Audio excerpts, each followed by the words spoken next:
So good afternoon, ladies and gentlemen, and let me welcome you on behalf of Japanese Business Alliance and our partner, hosting partner today, Manpower Group. The Japanese Business Alliance in Serbia is, as you know, a business association gathering Japanese companies and our business partners in Serbia. And it is my pleasure to host and welcome you to today's event dealing with one really important topic for all of us, the human resources from perspective of Japanese investors. Personally, I come from the Japan Tobacco. I worked there as Director of Corporate Communications for West Balkan region, and I had the pleasure of being part of the first Japanese investment as old as 16 years ago. Compared to that time, we have much more of Japanese companies and Japanese investments today, and as you may imagine, a totally different environment and the situation that we will be investigating today. But the key question for all of us in Japanese Business Alliance, of course, as we welcome more and more of Japanese investments, is Serbia ready to accept the high-end technologies that and investors that come from Japan? And what are the advantages or disadvantages of Serbian labor market and its possibilities? Obviously, because our host today and Manpower as a member is a company focused on recruitment and labor resources, we take this as today's focus. So today we will have opportunity to hear more about this topic from, I'll start from the left, Mr. Takamasa Jano, General Manager of Mitsubishi Corporation in Serbia, Mr. Aleksandar Hangimana, Managing Shareholder of Manpower Group, and Vladimir Tomic from Development Agency of Serbia. And I would start with Mr. Tomic, as just introduced, and being representative of the government. With short introduction, in 2018, we welcomed Prime Minister Abe, Prime Minister of Japan, in rather historical visit here, and we saw that it had really a great impact on stimulating and motivating Japanese companies to come in a bigger number in Serbia. Obviously, many of the chances mentioned during that event were opportunities to export to EU, to Russia, to Turkey due to the free trade agreements. But what happened following that visit was that, due to joint efforts of governments of Serbia and Japan and embassy here in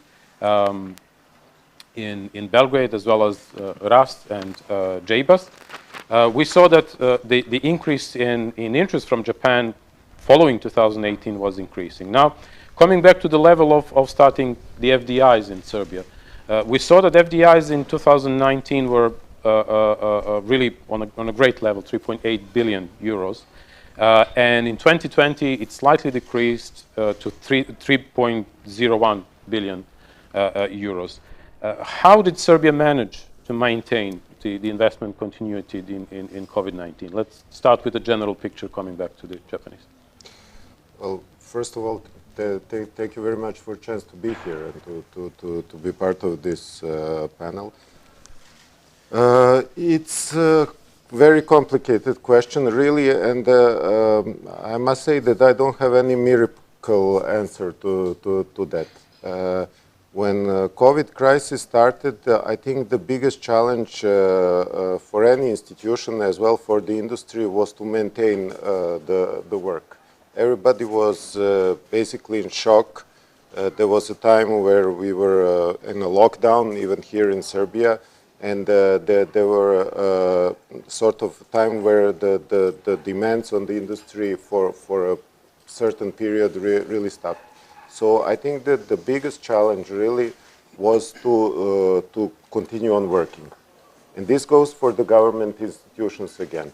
There was no special program which was related to the attraction of the investment. The government set up a large program which served to help the existing industry and the existing businesses in Serbia. And a huge financial incentive was introduced to cover the expenses of at least minimum salaries for the period of 3 months, because that was a time when the companies were having trouble with the orders and with production as well. I think that this was perhaps, this is where the answer to the question lies.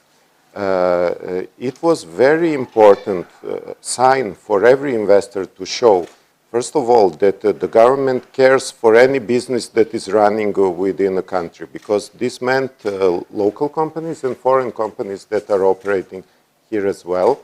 Second, it was very important for the investors to see that all the government institutions and bodies are still continuing to work.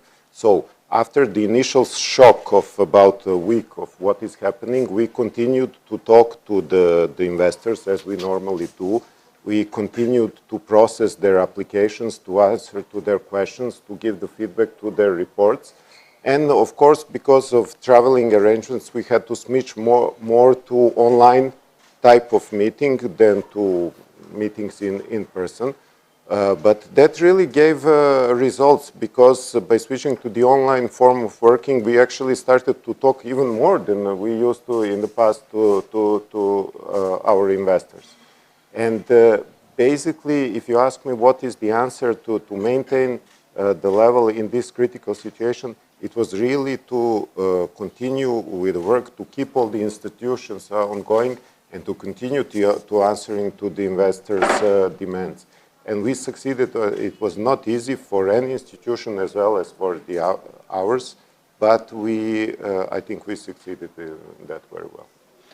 One of the obvious evidences that you did succeed is also the arrival of new Japanese investors. How did you see continuity in those processes? We know that Japanese investors take a lot of time to decide and make an investment decision, but when they made it, it's always in a big size, big scale, and big amount of investment. So how do you comment on this continuity when it comes to specifically Japanese investors? Well, first of all, I would like to see that continuity in the future, and even more than we had. We have waited for a long time to get some big scale and serious investments coming from Japan. And now that this has started to happen, I think it can only go more and more into the future. Of course, you are referring to Toyo Tire project, which was agreed upon just before the pandemic started. But I must mention the next big thing that was signed and agreed upon during the pandemic, and this is the project of NIDEC Corporation in Novi Sad. These are wonderful investment projects. These are, I think, signs to other Japanese companies that you can work successfully here in Serbia. And as much as I know about the Japanese way of doing things, they want to see other Japanese companies making moves, having success stories, and then they feel more encouraged to continue on like that. So I really feel that this will be a positive sign for the future. Thank you. We share your hope and hope that we'll soon have more members in our alliance accordingly. In terms of the R&D, research and investments, some of the global benchmarks, I mean, Israel is a world leader, 4.5% of GDP dedicated to this. Japan has over 3%. EU has set an aspirational target of 3%, while Serbia is, with less than 1%, is still lagging behind. How does your agency, the government, see the next steps in development of R&D potential of the government, and also developing the potential to support the R&D investments coming into Serbia? Yeah, well, we are thinking about those numbers as well, and we want to reach those targets as well. I think that we will basically have two-way approach towards the subject. One is we have in planning currently a new decree which will be specially focused on the R&D activities and investments into the R&D. So it will provide a special program with, let's say, better financial support for this type of activities. But on the other hand, the incentives are never enough to draw investments into the country. So there are other things that you must do, and from our point of view, educational system is extremely important in that sense. There is no point in attracting R&D project if there are no engineers who will work on the R&D. Then it will fail. So we are actually focusing very much on the educational system, investment into our public university system, but also on something that we call a system of training centers that will be introduced in Serbia. And finally, from this year or from the next year, the dual education will also be implemented on the university level in Serbia. This, I think, will be the biggest incentive for this type of projects, because you can provide funding for them, you can provide anything, but you need to provide the manpower that will work within these companies. Very, very true, and we'll get back to that in a later discussion. I think once more, just while we are still speaking about investments in Serbia, we see that to some extent the local investors are also looking at the region beyond Serbia for investments from one side, and from the other side, Serbia itself, from foreign investors, has a good balance already between, let's say, East and West. Let's say leading investors so far, in terms of at least the statistics that your agency has published, are Germany with 21%, China with 20%, and of course we hope as Japanese investors that we will also enter this top chart. But how do you see balancing this investments from East and West, and also how to stimulate the capital to come to Serbia, including the local one? What are the new things that Serbia can offer? Well, first, the things that we already spoke about. I think that it is evident that today we have a trend of larger investments which are coming from the Far East. This is something that we were not used to in the past, I must say, when the majority of our investments were coming either from the European Union or from the States. Now we have more and more investments coming from China. This is a new thing, but this is something that is happening all over the world. And we have, as we mentioned, significant investments coming from Japan. Maybe the next country is Korea, I don't know. But thinking about the investment potential of these countries, which have so many corporations and companies with a lot of financial power, the sky is the limit. So it is already happening. I don't think that any kind of special or different treatment is required for those companies. You have to make a good business environment here, and then the companies will come. Actually, the same thing applies for local Serbian companies that you mentioned. System of incentive is the same for everybody. Even according to the rules of World Trade Organization, we cannot differentiate between the origin of the company. So whatever business climate applies here in Serbia, it applies to everyone. Definitely. Thank you for that answer. And I think we will get back to some of these topics in more detail very soon. Now, I would switch to Mr. Hangimana from Manpower. And just to thank you once more for hosting, obviously, this event. Pleasure. And thank you for sharing the optimism about arriving of new Japanese investors that we want to host and we want to stimulate to come. A couple of questions that I think are picking up on discussion that we just heard is we very often hear about the brain drain as a problem of Serbia. And it is true, I think, that many of young and prospective experts are looking into opportunities beyond Serbia. But on the other side, for those experts and potential high-skilled labor that investors will be looking for, there is also unequal spread inside of Serbia itself. So yes, it's I think not a big secret that many of investors are struggling to find and fill in all of the positions, especially high-skilled positions, outside of the big cities, especially Belgrade. So how do you see these two challenges for Serbia in between, from investors' point of view? So, for instance, what is happening in the last couple of years? We have two parallel processes. In one hand, for instance, Germany as an engine country in Europe has opened the borders for Western Balkans. So it takes a lot of people outside. At the same time, we are having more and more FDIs. So investors are coming for the workforce, but they're finding it kind of lacking in place.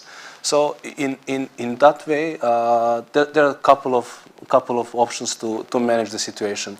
One is definitely to adjust the education. So what Mr. Tomic already said, dual education is something that it's necessary to be implemented. I remember one case, I was speaking to managing director of Bosch, and he said, we visited the university, we were kind of astonished how the knowledge of people or students are there. But when we took them in the factory premises, even though they are graduated, they show very low skills in a practical approach, which is normal for our type of education, not only for Serbia, but for, let's say, Southeast Europe as such. It's coming from the same, let's say, origin of the system. So that's definitely one way. Other way that I see it is to have more regional connection. The path of the mini Schengen, I think it's good as idea, but it's not enough if stays like flexible inbound, outbound communication of people between the countries. It has to be kind of relaxing on the terms of employment, so that we can kind of source people from Macedonia, from Bosnia and Herzegovina, or from Albania or some other countries. Other way around also with Croatia or Slovenia. In that way, we would be showing ourselves as a bigger market and definitely more interesting, being more interesting for our clients abroad. What do you think is a key thing that an investor can offer to attract those people even beyond Serbia? Is it just the salaries, or is it something wider as a development opportunity? What we have seen by doing different projects for different companies, regardless the origin of the capital. So in general, people, they are here, I would say, very thankful if they have a decent job. If they have a decent job, mostly we have production FDIs. If they have a decent job that pays normally, pays overtime, they're respected in their workplace, people are pretty much satisfied. And that's also feedback from all our clients that are working here, regardless they're German, Americans, Japanese as well.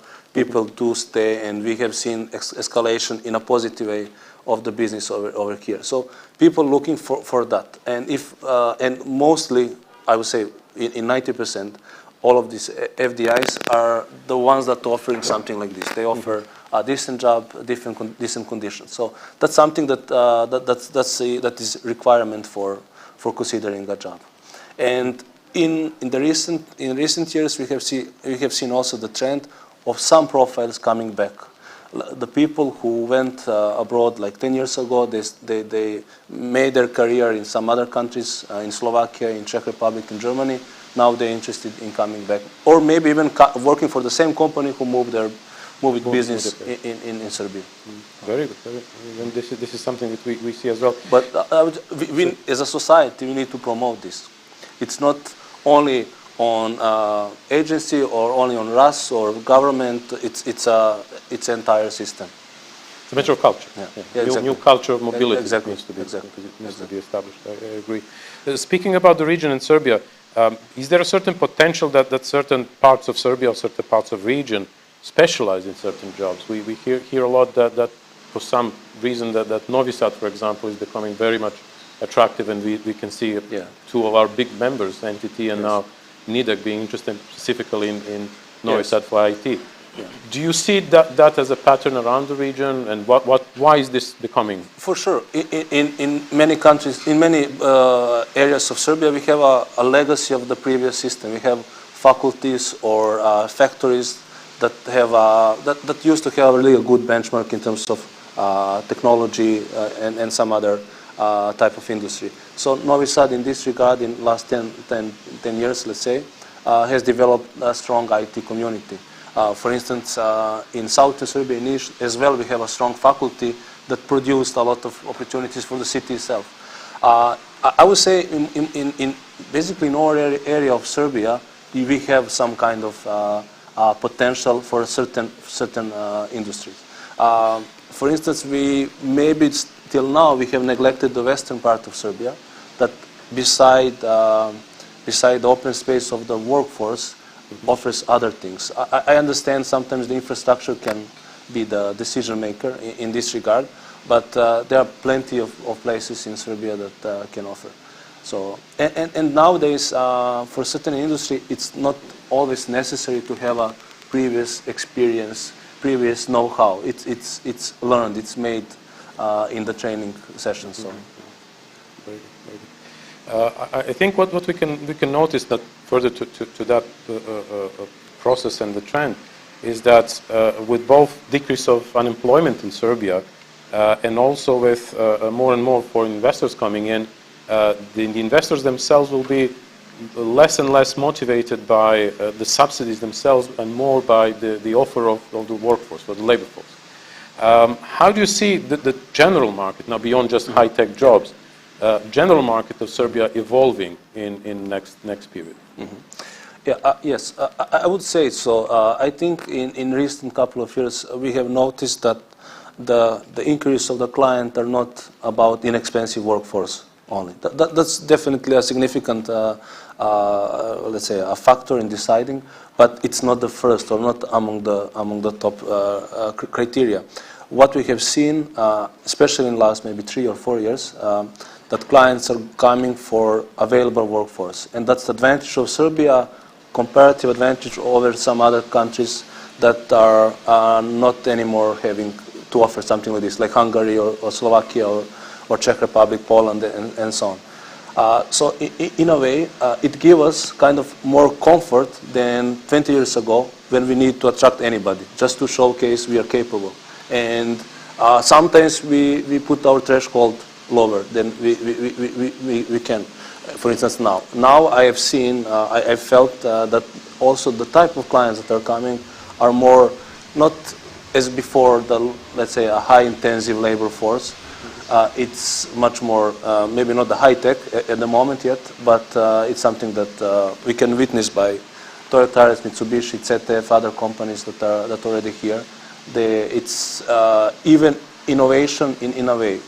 They're making their plants for the first time in Europe or worldwide. So that's a good sign.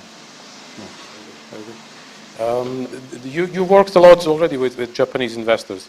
What would you say? What kind of profile is the most interesting and most relevant for Japanese investors? Do you see any interesting trends there? It depends on the type of industry. So far, mostly the Japanese companies were in production field as well. So we were looking mostly for production profiles, which Serbia can offer. But I would underline something else. What I noticed with Japanese companies, that they're looking for a long-term cooperation. So they are not thinking of like a 5 terms plant or 10 years, and then possibly we can move to maybe North Africa because it's going to be cheaper over there. What I've seen, they're looking really long-term. Long-term meaning 30, 40, 50 years. And as you, I think, mentioned, they're looking for a escalation of the business in a positive way. So I would say what system needs to offer the country is the trust. Decision making is a bit longer than maybe with American or Western European countries, but when it's made, then it's a big footprint. Thank you. Thank you for your remarks. And now, Takamasa-san, from your side, as a short introduction, we were, I think, all as JBUS being witness and involved in the latest developments, like arrival of Toyo tires that was mentioned, and NIDA Corporation. While one will be developing and offering an increase in job creation, while the other one perhaps in high-level, high-tech job creation. But also big monetary investment as well in terms of the value. Clearly what all of these investments bring is not just big amount of investment, but also the high-tech angle and the quality of the know-how and the technology that will be arriving with those investments. In your view, what would be the 3 top advantages and challenges when investing in Serbia? We mentioned here the possibility of working with EU and neighboring supply chains that Japanese companies have, and the other one obviously is the trading partners of Serbia, where production facilities in Serbia can use it. So what would be your view? Well, if we raise 3 items for the good point advantage, so I think the first one could be very simple one. I mean that very good access to the big market. So it's talking about its population-wise. So Europe, EU, we have around 450 million people. They're a big market from here, and it's very easy to access from here. And one also the Russia. They also have the big population. The capital in Moscow, they have around 130 million people, 13 million people. And also they have the access, and they have the free trade relationship with some of the former Soviet Union countries like Belarus, Armenia, Kyrgyz, and Kazakhstan. So in total, it could be around 200 million people. So from here, we can access to the European market and to the also Russian former Soviet Union countries. And this is basic, but I think it's very important. This is the first point. And of course, I understand that Serbia has a historically very good relationship with Russia in terms of between the countries and also the citizens of the both countries. You have the very good relationship. So this is also very important. And the second one is Serbia has a very, how can I say, good technical background. So in the time of the ex-Yugoslavian time, Serbia was, as far as I understand, was kind of the center of the industry of this area. So as a good heritage from that period, you have a very high technological background for the people. This is the second good point. And third good point is support from the government. This is, of course, not the, how can I say, biggest one, not the most important one, but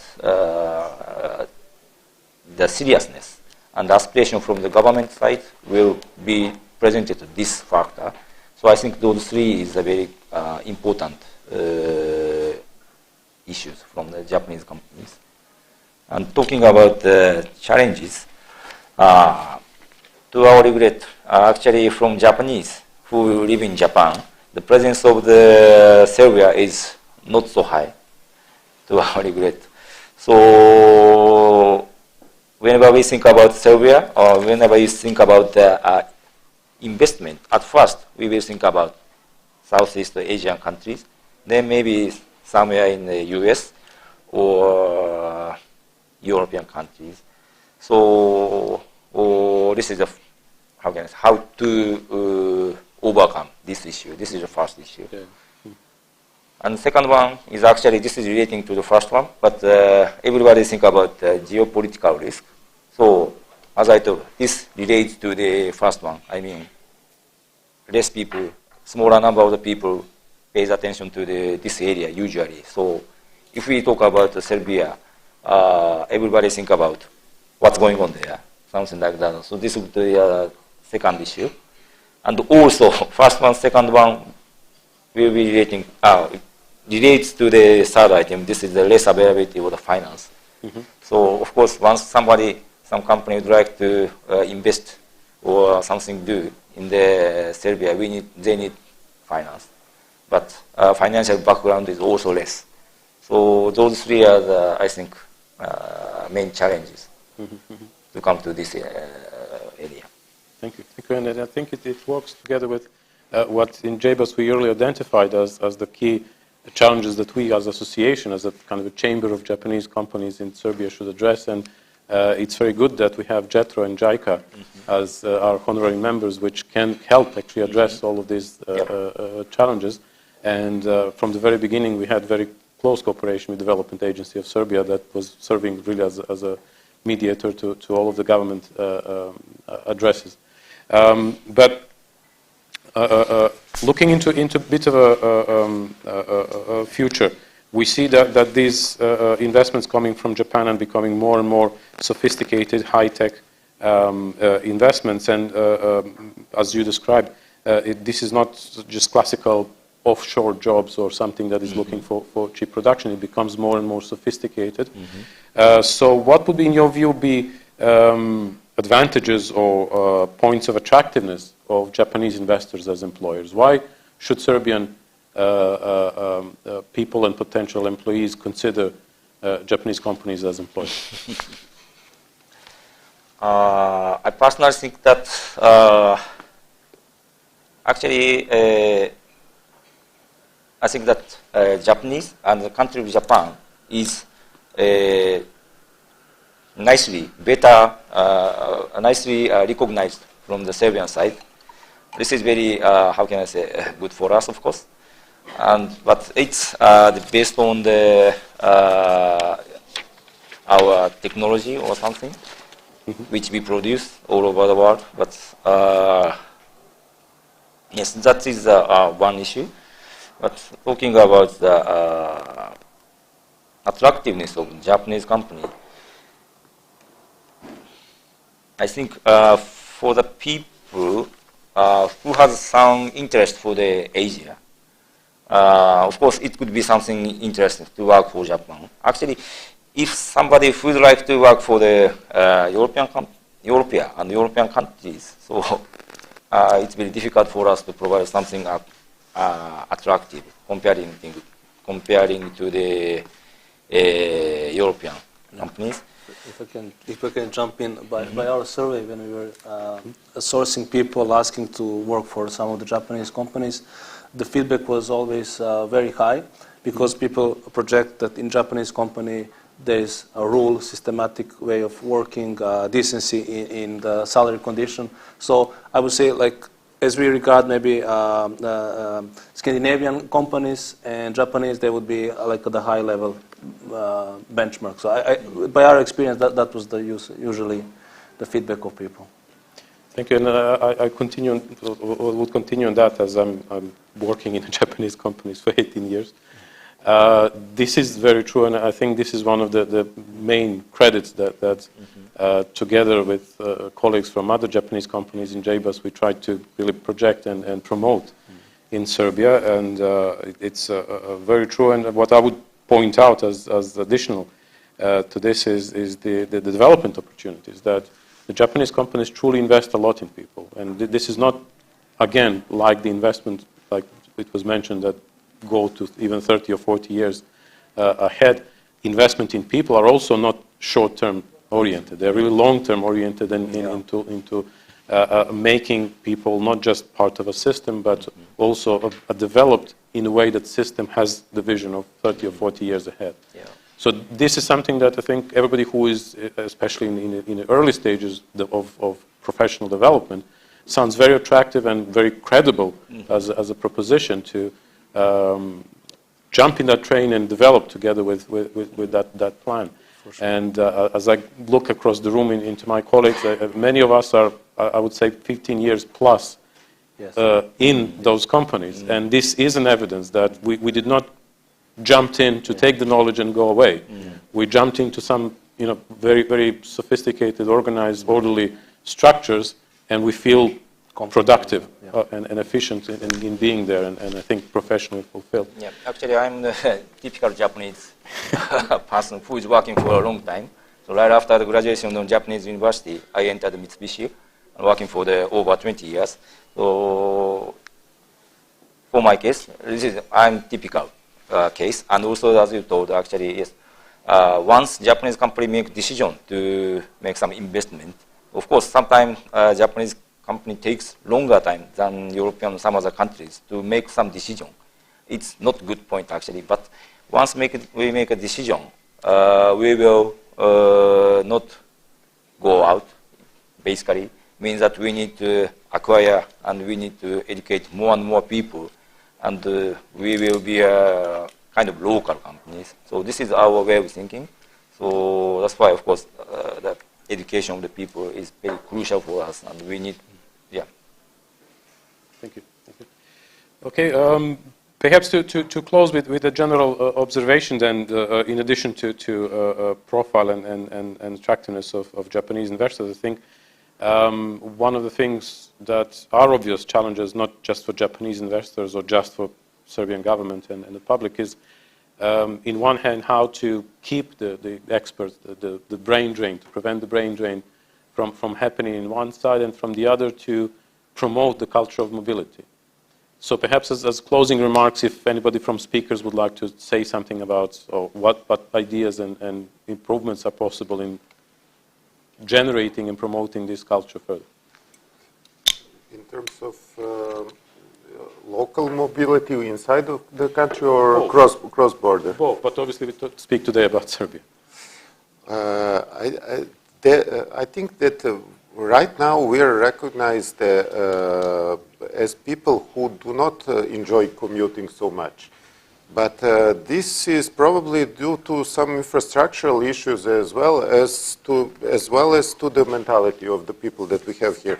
For example, when I was coming today, everybody was complaining about traffic jams to arrive at this panel that we are having right now. I would like to point out to the construction of the new railway between Belgrade and Hungary. When you go to countries like Japan or in Europe to Germany, or where first of all you have this system of railway which is so efficient and which will bring you so easily from point A to point B, even if those points are two different cities.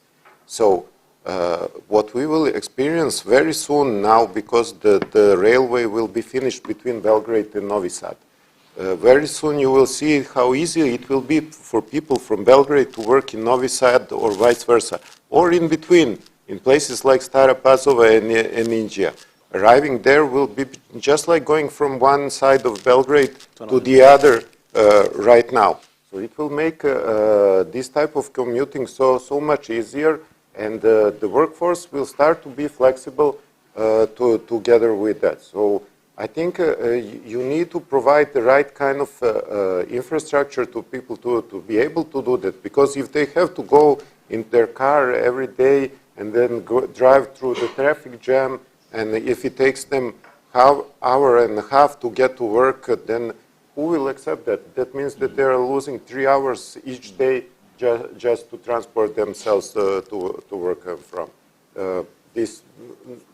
In my mind, it's not so much about mentality. People will easily accept any type of mentality that works. We just need to provide them with means to do it. Thank you. Thank you. Any other remarks, perhaps? No? I would agree. It's more about general condition, and I think each of us gives some kind of contribution to the ultimate goal that we have, to basically have Serbia as one of the most attractive countries to invest, to work, to live, and which is usually actually also, as probably all of you know, feedback of most foreigners who lived here for some time or still living. The feedback is quite good, and as also Mr. Janov said, it's the formation and reputation. This is something that sometimes we have an issue with that. And as much as we spoke or promote, it will change the picture of Serbia. Definitely agree. And as a closing note, that on behalf of Japanese Business Alliance, I can say that you can have a reliable partner in JBUS to promote this kind of mobility. Our members are actually, I would say, almost least focused in Belgrade. We have really all across the map. We have the production facilities. Most of the corporate offices are focused on of course, the Belgrade. But definitely all of our members will welcome the promotion of such culture, and of course the infrastructure improvements will be facilitating this. So with this, I think I can close the panel part. So if somebody from audience or somebody from the digital audience has any questions, I kindly ask the organizers to give us questions.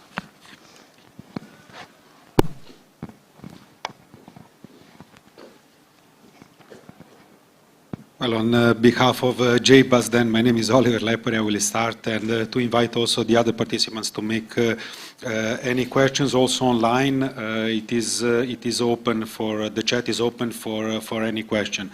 Mr. Takamasa, I know it's very early for you. You just arrived recently in Serbia, but for us locals to address as an issue, the biggest cultural shock, what is, where we could improve your first experience? What are your suggestions that this is the first one. The second one would be for Mr. Hangimana. You work in all the region. You're an international company covering large industries, small companies. Also for Serbia, what are, from your point of view, the main advantages that Serbian workers can offer, and what are some issues that perhaps the system could address with a little bit more attention? Mm-hmm. And not to forget also our moderator. Could you please tell us also some of your experiences, because you work also in agriculture and you're one of the biggest investors in the country, employing thousands of people directly and indirectly, also some experiences as a foreign company, please. Okay, so from my side, actually, what I felt in the very beginning of my life in Belgrade, I felt that I was just curious why all the time, 24 hours, the public transportation, so metro, not metro, tram or something is moving all the night. 3 o'clock in the morning, 2 o'clock in the morning, nobody is taking, but anyway, trains moving. So it was simply my question. And it can be somehow nicely arranged. This is what I thought. And as he told, actually, the public transport is one of the points that could be more upgraded. Yeah. So the traffic jam and the commuting time is just for waste of time, actually. And once somebody driving car, so he cannot read or book. He can just listen to the music, but it's not so, how can I say, provide some educational issues. So public transportation could be the one of the parts that could be upgraded.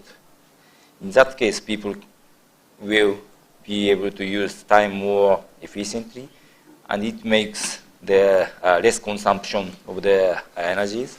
And also the status of this Belgrade city could be much higher. It means that the people from the other countries also gather here, so it will make some positive spiral. So of course it's not so simple, but it could be one of the, how can I say, triggering point, I think. So I would say in terms of advantage of our people, I wouldn't say there are much difference comparing country to country.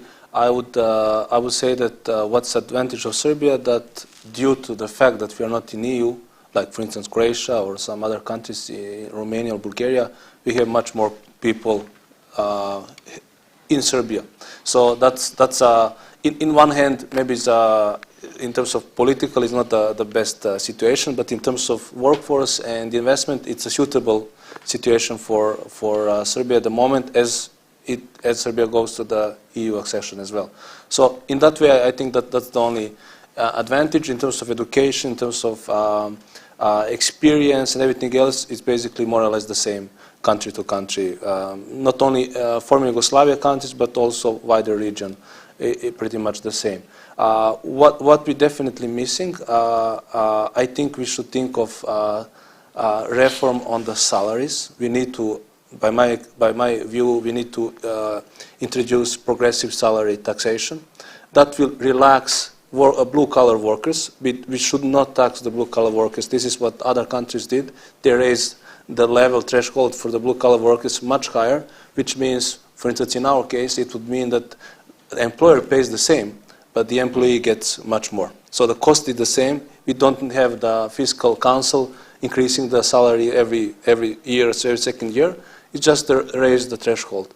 And as you earn more, you pay basically a bit more. But that's the only way we put people staying in Serbia. Otherwise, they go 3 months, 6 months, Germany, Sweden, Switzerland, and neither they make for living there, neither they make living here. So it's kind of forth and back. So I think that's something that we, as a society, as government especially, and as association of any kind, we should propose, we should start thinking and speaking about it publicly. I think it's necessary.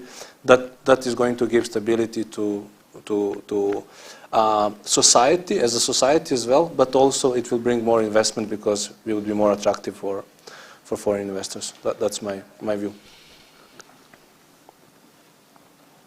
And yes, the question about Japan Tobacco. Well, Japan Tobacco today has approximately in all of the cycle, including our partners in farming that are growing tobacco, around 3,000 employed people, directly and indirectly altogether. And we have 3 key areas of operations. First one would be the office for West Balkans in Belgrade.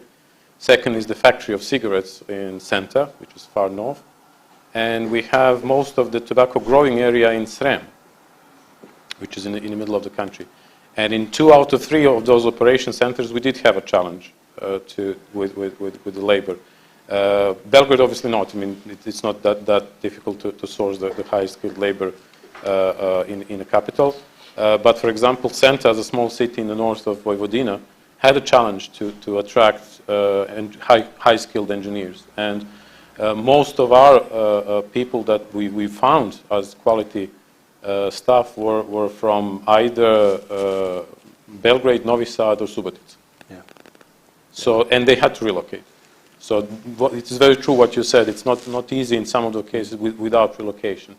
And the third area is even more drastic example, but a useful one, I think. Our tobacco growers need seasonal workforce, which is approximately 5 to maximum 6 months per year, ideally 3 to 4. And they have big problem to find the seasonal workforce in Srem. And most of the workforce that they have is either from Negotin or Prešov. So 2 far ends of the country that come during the season to work in Srem and then go back to their city. So even that concept, I think, is very useful, but because that's, for example, something that we didn't touch because we were discussing most about the high-end and high-skilled labor today. But for the lower-skilled labor, also the part-time job as a concept is very important, very useful, and in many cases, I think it needs to be more and more adopted. Perhaps we can, in some other opportunities, to have even a special topic on this one. But part-time jobs are something that, on level of European Union, is occupying a big level, big chunk of labor market, and that needs yet to be developed in Serbia. So with this, I think we can, if no other questions, we can, I think, close with probably a teaser for another roundtable that we can do, and perhaps the next one can be about the temporary jobs and the going deeper into the structure of those requirements. But yes, I think we as Japanese Chamber, as a business alliance, will always be interested to further develop the labor market. And I truly offer both the agency and Manpower a hand of cooperation in future. That's anything that not just goes to roundtables, but also to concrete actions in terms of practices, in terms of on-site visits. I think our members will be more than glad and more than happy to be partners and to help further development of labor market. I think we have a question, right? Or, sorry. Yes. Hi. So I actually do have a question regarding one of the things that was mentioned during the event, and that was the fact that Japanese companies do tend to look out for their employees and want to have employees that stay with them for as long as possible. However, the current culture in Serbia, especially with very young people, is very different. So right now, as a representative of a Japanese company in Serbia, I actually do have an issue with young people wanting to move around and change companies, and they don't necessarily want to stay too long in the same company, and it's not related either to position, power, or even money, so they just want to walk around. So I am curious to know, for example, your experience, as you said, you have 18 years of experience with these situations, so how would you usually approach solving this issue? Is the question So any of the speakers, to be honest, but yes, it was mainly pointed at you.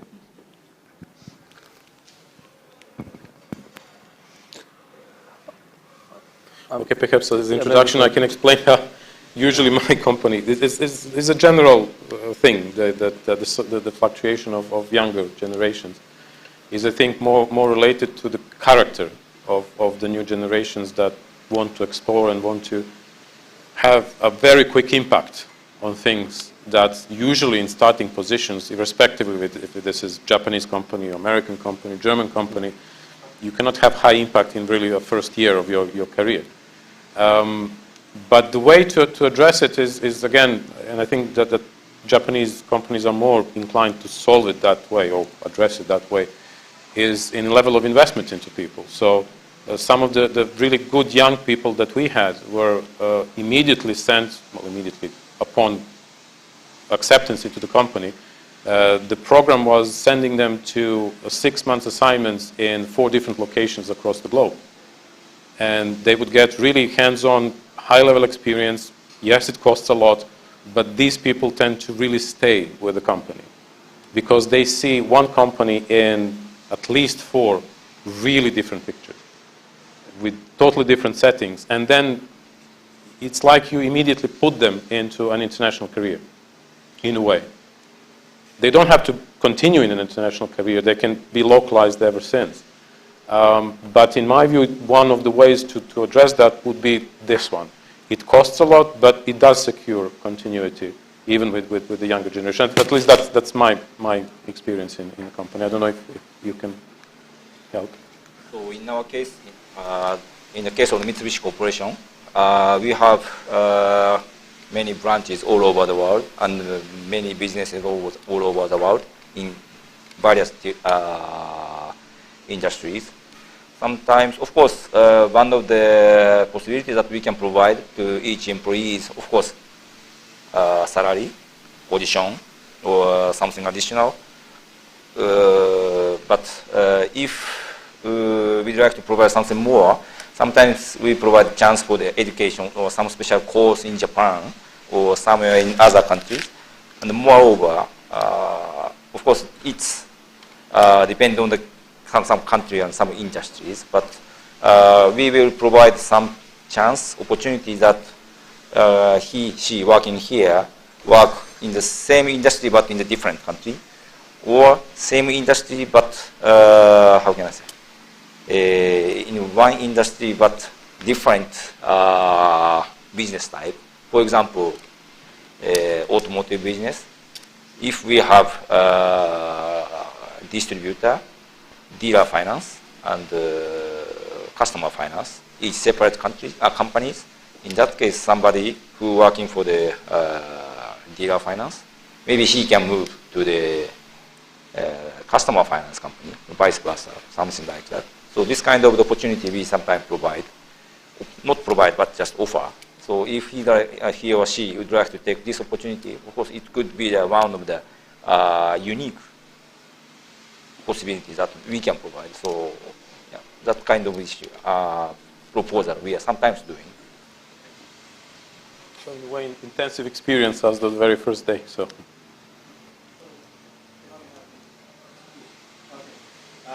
So thank you very much for your responses. We've actually tried something similar to what you suggested. We did send 6 junior developers to Japan for a 3-month training and hands-on experience. And unfortunately, while it did help us retain them for longer, 3 of those developers decided relatively quickly, so within 2 years, to still change companies. And I do appreciate your response even more, because it is, I see that as an idea to offer them horizontal movement, but throughout different parts of the company. So maybe to offer them different challenges.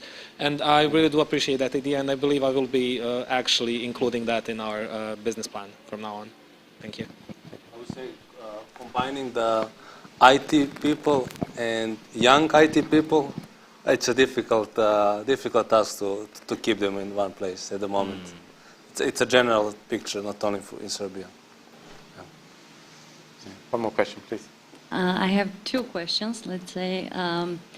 first one maybe could be the question for the representatives of the Japanese companies. We always talked about and always talk here about attracting investors to come to Serbia. And when you're already here, what do you do as a company to be integrated part of the society? Do you invest in some way or participate in some projects which are really important for our community? If you can give some of the examples. Because for us then, that's the, let's say, recognition that you really want to stay here and be integrated part of our society. That's one question. And the other one is maybe for Vladimir, who can talk about or give us an example. How does that look when you talk and discuss and try to attract foreign investors, but especially the ones from Japan? Do they differ in some requirements or things they need here from some maybe investor from Germany? What are the differences? And because we talked about that, you talked about that, it's a little bit also mentality and different culture. So what are the differences between some investor from, I don't know, any other country from the world and those that come from Japan? So it's, I think it's from Mr. Yeah. For the Japanese. The question was maybe it's the best to ask for somebody who is working for the Japanese representatives of the Japanese company. Sorry, could you repeat the first one? I couldn't catch, sorry. The first one is about the way how do you maintain integrated in this or become integrated in the culture of Serbia and the society? Do you do some, do you contribute to some projects, to something which is really important for the society and community? So this moment of I guess it's difficult to say because you just came to Serbia, so. Yeah. If I can help with just a couple of days ago, we together with the mayor of Belgrade and Olympic Committee, the Japanese Alliance opened the Sakura Park, park of Sakura, Japanese cherry trees, in the shape of Olympic rings, because it's year of the Olympics. And it's just one of the many activities that in past we've had. But I think it's also giving a symbolic gesture from the Japanese companies that we are ready to stay here and that we are planning not just when it comes to business plans, but also the integration into society plans, a very credible contribution to the local community. My company, Japan Tobacco, has invested a lot over the years, in the past 16 years, as we have the investment in Serbia. Just to name the few, we renovated the theater in Senta, where we have the factory. It's an old theater under protection of the state. Sakura alleys are planted in both Senta and Belgrade, the one before the Olympic rings. We have a lot of activities here in Belgrade focused on elderly and disabled people. So I think those programs are really showing the way that the Japanese companies are oriented also to giving to society and playing a good role of good citizens. The second question was actually for you. Yeah. How does it look like when you are talking to a Japanese company for the first time? It's a good question. Before that, I must make a note that about 15 years ago, when I was starting this business, we had in the agency a consultant coming from Japan who was there through JICA, I think, and basically he was there to teach us young future advisors on how not just how to do business with Japanese companies, but how to behave and such. So we were learning a lot about how do Japanese do business. We were learning also about some business models that come from Japan, like Kaizen or things like that. Later on, in the actual contact with the companies, and maybe a little bit strange if I put it like this, everybody would accept, because this is a Far East country and people are coming from different culture, that this is somehow very much recognizable in the first contact. But personally, I really find that people coming from Japanese companies are very open, very easy to talk to, extremely polite. So it's so easy to establish communication. It's incredible. Sometimes much more so than when you're talking to some European companies. In Europe, we know each other for a very long time, and there is already an established way how the German acts with the Serbian or I don't know, French guy with somebody coming from Romania or things like that. So it's sort of like a pattern and a cliche which is happening all over and over. Japanese people have, they find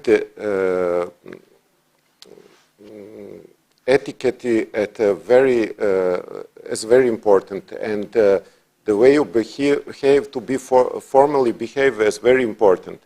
But that is actually very easy. And behind all of that, there is very much openness and honesty in the way how you talk. And this honesty and openness is something that is particular to Serbian people as well. So I think that actually very fast, after first couple of sentences, it is easy to establish a relationship of trust, after which any kind of business discussion is so much easier. So on numerous occasions I found myself you know, having a drink with some Japanese businessman, laughing, talking very openly about any kind of business or non-business subject. And this is fantastic. And I think this, for the Japanese people, that feels very good as well. I think that they feel very good when they're here. They recognize the openness of Serbian people to foreigners in general, and this should be only exploited more and explored more and more, I think. Thank you. Thank you for that. Any other questions, perhaps? If not, then I can thank our panelists for joining us and sharing their thoughts today with us, and also thank all of the audience here in the event, and also the digital audience. So thank you very much on behalf of Manpower and Japanese Business Alliance, and hope to see you again soon. Thank you.